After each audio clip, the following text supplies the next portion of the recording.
محبوب علیہ السلام نے ہمارے گھر تشریف لاتے بھی آتے سجدہ فرمایا ہے.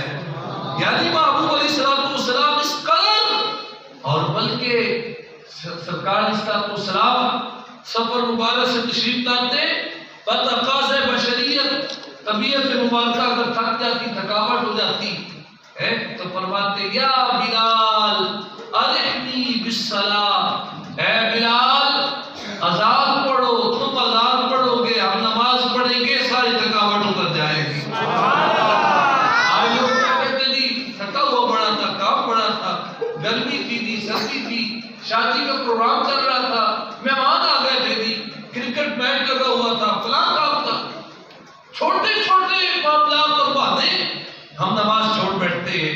تو میراث النبی صلی اللہ علیہ وسلم اور میلاد النبی صلی اللہ علیہ وسلم کا پیغام یہی ہے ہم پکے نمازی بن جائیں. اللہ اکبر. حضور السلام نے جنت کی سیر فرمائی، سارے آسمانوں پہ تشریف لے گئے، جہنم کو ملاحظہ فرمایا.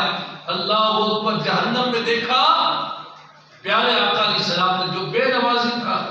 اب آپ سے مجھے محبت ہے، آپ پیار کرتے، آپ نعرے لگا رہے ہیں، اچھی بات پہنچانا میرا حق ہے، میری ذمہ داری ہے، آپ کو دین بتاؤں سناؤں.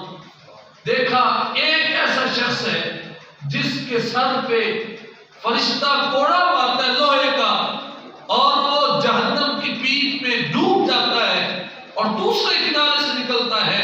پھر فرشتہ ضرب لگاتا ہے، مارتا ہے، پھر وہ دوسری جانب سے نکلتا ہے.